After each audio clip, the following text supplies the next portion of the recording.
उत्तर प्रदेश का वो जिला जिसे लोग अक्सर नक्शे पर देखकर आगे बढ़ जाते हैं, लेकिन आज के दौर में उन्नाव सिर्फ एक जिला नहीं है। उन्नाव उस त्रासदी का नाम है जिसने देश को दिखाया कि यहां ताकत जो है कानून से बड़ी है, डर इंसाफ से तेज है। और अब जो कहानी हम आपको बताने जा रहे हैं ये किसी फिल्म की स्क्रिप्ट नहीं है साहब, हालांकि इसमें सब कुछ वो है जो हम पिक्चर में देखते हैं। उन्नाव की कहानी में सब है, दबंग नेता, सहमी हुई पुलिस, अदालतों की देरी, एक नाबालिग लड़की जो अकेले सिस्टम के सामने खड़ी है, एक साधारण सा परिवार। जो पीड़िता आज उन्नाव से लेकर दिल्ली तक सिस्टम से लड़ रही हो, बड़े साधारण परिवार से। उसका जीवन गांव, घर, रोजमर्रा की जरूरतों तक सीमित था। वो कोई राजनीतिक कार्यकर्ता नहीं थी, संगठन की सदस्य नहीं थी। उसके पिता मेहनत मजदूरी करने वाले इंसान थे। चाचा ताऊ साथ में खड़े रहते थे। 3 भाइयों का छोटा सा संसार था जिसमें पॉलिटिक्स का कोई खास दखल नहीं था। लेकिन फिर यूपी की पॉलिटिक्स, यहां राजनीति अपने आप आपको ढूंढ लाती है। इसी उन्नाव में कुलदीप सेंगर नाम के नेता, दबंग छवि वाले, सत्ताधारी पार्टी बीजेपी से जुड़े हुए, कई बार के विधायक, प्रशासन में उनकी पकड़ थी, पुलिस, स्थानीय अधिकारियों पर उनका असर था। चुनाव के समय इसी लड़की के पिता, चाचा ताऊ ने उसकी मदद की। ये बात बाद में सीबीआई की जांच और अदालत की गवाहियों में भी सामने आई। उस वक्त दोनों पक्षों के बीच संबंध सामान्य थे, कोई टकराव नहीं था, कोई दुश्मनी नहीं थी। लेकिन विधायक बनने के बाद हालात बदलने लगे। गांव की राजनीति, प्रधान का चुनाव, स्थानीय सत्ता के समीकरणों ने इन रिश्तों में खटास पैदा कर दी। और इसी दौर में पीड़िता के चाचा ताऊ के खिलाफ अलग अलग मामलों में पुलिस ने कार्रवाई कर ली। परिवार का यह आरोप था कि ये मामले जो थे ये दबाव में दर्ज किए गए थे। यहीं से दोनों पक्षों के बीच तनाव जो था वो खुलकर सामने आने लगा और यहीं से ये साफ होने लगा कि सिस्टम किस तरफ खड़ा है। फिर साल 2017 वो घटना होती है जिसने पूरे मामले को जन्म दिया। पीड़िता का आरोप था कि वो अपने परिवार से जुड़े विवाद की शिकायत लेकर विधायक जी के पास गई थी, पर उसका यह आरोप था कि भरोसे के नाम पर उसे बुलाया गया और वहीं पर उसके साथ दुष्कर्म किया गया। जिस वक्त दुष्कर्म किया गया उस वक्त वो नाबालिग थी। ये आरोप साधारण नहीं थे, ये सीधे सत्ता में बैठे एक व्यक्ति के खिलाफ थे। घटना के बाद पीड़िता ने पुलिस संपर्क किया, लेकिन यहीं से कहानी का दूसरा चेहरा सामने आया। पहले एफआईआर दर्ज करने में देरी हुई। शुरुआती शिकायत में आरोपी का नाम साफ तौर पर शामिल नहीं किया गया। परिवार का यह कहना था कि पुलिस दबाव में थी और मामले को हल्का दिखाने की कोशिश कर रही थी। बाद में पीड़िता ने कहा था कि उसकी सबसे बड़ी लड़ाई डर से नहीं बल्कि इस इंतजार से थी कि उसका सच कब लिखा जाएगा। शिकायत के साथ ही दबाव शुरू हो गया। समझौते की पेशकश हुई। कहा गया कि मामला यहीं खत्म कर दो। धमकियां दी गई। जब परिवार नहीं झुका तो हालात और बिगड़े और यहीं वो मोड़ आया जहां पर केस सिर्फ एक अपराध का नहीं था बल्कि सिस्टम बनाम परिवार की लड़ाई बन गया। इसी दौरान पीड़िता के पिता को एक अलग मामले में गिरफ्तार कर लिया गया। उन पर हथियार रखने और हिंसा से जुड़े आरोप लगाए गए। परिवार ने कहा कि यह गिरफ्तारी बदले की कार्रवाई है, एक संदेश है कि अगर शिकायत वापस नहीं ली तो अंजाम और ज्यादा बुरा होगा। पुलिस हिरासत में रहते हुए पिता की तबीयत बिगड़ी। परिवार का आरोप था कि पेट में तेज दर्द की शिकायत थी, लेकिन समय पर इलाज नहीं दिया गया। कई बार पुलिस को सूचना दी गई, लेकिन डॉक्टर को नहीं दिखाने दिया। लापरवाही जानबूझकर बरती गई और इसी वजह से इस पीड़िता के पिता की मौत हो जाती है। पोस्टमार्टम रिपोर्ट और जांच में हालांकि बाद में एक बात और सामने आई कि यह मौत सामान्य नहीं थी। हिरासत में रखे गए व्यक्ति को समय पर इलाज न देना गंभीर लापरवाही मानी गई। अदालत ने पुलिस की भूमिका पर सवाल उठाए और बाद में इस मामले में एक अलग से मुकदमा भी चलाया गया। पुलिसकर्मियों पर कार्रवाई हुई और सजा भी दी गई। यानी अदालत ने स्पष्ट तौर पर माना कि सिस्टम ने यहां सिर्फ गलती नहीं की, जुल्म किया था। लेकिन जिस ताकत ने पूरी श्रृंखला की शुरुआत की वो तब भी सुरक्षित था। पिता की मौत के बाद परिवार पूरी तरह टूट चुका था। घर में डर था, बाहर खतरा था। पीड़िता लंबे समय तक खामोश थी, लेकिन ये चुप्पी हार नहीं थी, ये तैयारी थी। उसने कानूनी लड़ाई छोड़ने का फैसला नहीं किया। उसने राज्य सरकार को पत्र लिखा, हाई कोर्ट को लिखा, सुप्रीम कोर्ट से गुहार लगाई, लेकिन लंबे समय तक कोई कार्रवाई नहीं हुई। इस दौरान एक और घटना घटित हुई जिसने पूरे देश का ध्यान इस केस की तरफ खींचा। पीड़िता अपने वकील और एक रिश्तेदार के साथ यात्रा कर रही थी कि तभी उनकी कार एक ट्रक से टकरा जाती है। इस हादसे में भी एक रिश्तेदार की दर्दनाक मौत होती है और पीड़िता गंभीर रूप से घायल होती है। वो कई दिनों तक अस्पताल में भर्ती रही। यह सिर्फ सड़क हादसा नहीं था, यहां पर उस खतरे की झलक थी जिसमें वो जी रही थी। और यहीं से मामला राष्ट्रीय बहस का बन गया। मीडिया का दबाव बना, सवाल उठने लगे और तब जाकर सिस्टम का रवैया बदला। मीडिया में जब ये मामला उछल गया तब यह साफ हुआ कि अब दबाना मुश्किल है। सड़क हादसे में पीड़िता के गंभीर रूप से घायल होने और एक रिश्तेदार की मौत के बाद देश भर में सवाल उठने लगे, सिर्फ अपराध पर नहीं बल्कि सिस्टम पर। वो सिस्टम जो इतने सालों से इस मामले को टाल रहा था। इसी दबाव के बीच राज्य सरकार ने जांच सीबीआई को सौंपने की घोषणा की। सीबीआई की एंट्री इस केस का एक बड़ा मोड़ थी। यह साफ संकेत था कि मामला स्थानीय पुलिस के बस का नहीं है। सीबीआई ने अपनी जांच की शुरुआत पुराने रिकॉर्ड, शिकायतों और गवाहियों से की। सबसे पहले देखा गया कि एफआईआर दर्ज करने में देरी क्यों हुई, शुरुआती शिकायतों में आरोपी का नाम क्यों नहीं लिखा गया और किसके दबाव में मामले को हल्का दिखाने की कोशिश हुई। इस जांच के दौरान सीबीआई ने पीड़िता, उसके परिवार के सदस्यों, गांव के लोगों और पुलिस अधिकारियों के बयान दर्ज किए। कई गवाहों ने कहा कि उस वक्त इलाके में डर का माहौल था। विधायक के नाम के साथ जुड़ा हुआ डर। कई लोगों ने खुलकर बयान देने से इनकार किया। कुछ ने बाद में अदालत के सामने कहा कि उन्हें धमकियां दी गई थी। ये पहली बार नहीं था जब किसी ताकतवर आरोपी के मामले में गवाह डर गए थे, लेकिन उन्नाव केस में ये डर खुलेआम निकलकर सामने आ रहा था। इसके बाद सीबीआई की चार्जशीट आती है, जिसमें साफ साफ कहा जाता है कि पीड़िता नाबालिग थी और उसके बयान लगातार एक जैसे रहे। मेडिकल रिपोर्ट, सबूत और गवाहियों के आधार पर एजेंसी ने माना कि आरोप गंभीर है, मुकदमा चलना चाहिए। सीबीआई ने यह भी कहा कि आरोपी ने अपने पद और प्रभाव का इस्तेमाल करके पीड़िता और उसके परिवार पर दबाव बनाया। फिर जैसे जैसे जांच आगे बढ़ी, मामला सुप्रीम कोर्ट तक गया। सुप्रीम कोर्ट ने इस केस को सामान्य आपराधिक मामला मानने से इंकार कर दिया।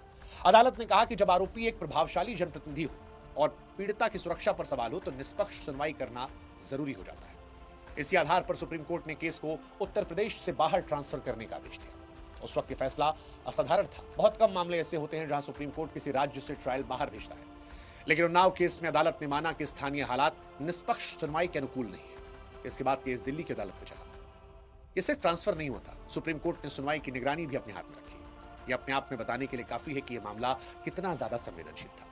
दिल्ली में ट्रायल हुआ, अदालत में पीड़िता ने बयान दोहराए, बचाव पक्ष ने सवाल किए, जिरह की, लेकिन अदालत ने माना कि पीड़िता के बयान में कोई बड़ा विरोधाभास नहीं। मेडिकल सबूत, परिस्थितियों और सीबीआई की जांच को देखते हुए अदालत ने यह माना कि यह सिर्फ आरोप नहीं है, बल्कि एक साबित होने योग्य अपराध है। इसी दौरान अदालत में यह भी सामने आया कि किस तरह पीड़िता की पहचान शुरुआती दौर में लीक की गई। कानून किसी भी बलात्कार पीड़िता की पहचान उजागर करना अपराध मानता है, लेकिन इस केस में सोशल मीडिया और कुछ माध्यमों के जरिए उसकी पहचान को सार्वजनिक किया गया। डराने के लिए, बेइज्जत करने के लिए या कमजोर करने के लिए इसका फैसला वहां पर छोड़ देते हैं। सुप्रीम कोर्ट ने इस पर सख्त टिप्पणी करते हुए कहा कि यह पीड़िता की गरिमा का उल्लंघन है। यह भी दिखाता है कि सिस्टम ने उसे सिर्फ सुरक्षा नहीं दी, बल्कि उसकी इज्जत की भी वो रक्षा नहीं कर पाई। ट्रायल के दौरान गवाहों की सुरक्षा भी बड़ा मुद्दा रही। कई बार अदालत को सुनिश्चित करना पड़ा कि गवाह बिना डर के बयान दें। इसी वजह से पीड़िता को Z+ की सुरक्षा दी गई। यह सामान्य नहीं है, किसी आपराधिक मामले की पीड़िता को इतनी कड़ी सुरक्षा मिले। यह सुरक्षा इस बात का संकेत थी कि खतरा वास्तविक था, कोई कल्पना नहीं। इसी बीच पीड़िता के पिता की हिरासत में मौत का भी मामला चला। इस मामले में अदालत ने माना कि पुलिस ने लापरवाही बरती और हिरासत में बंद एक व्यक्ति को उसका बुनियादी अधिकार इलाज नहीं दिया गया। पुलिसकर्मियों को सजा दी गई। यह फैसला सिर्फ एक मौत पर नहीं था, उस संस्कृति पर था जहां हिरासत को सजा समझ लिया जाता है।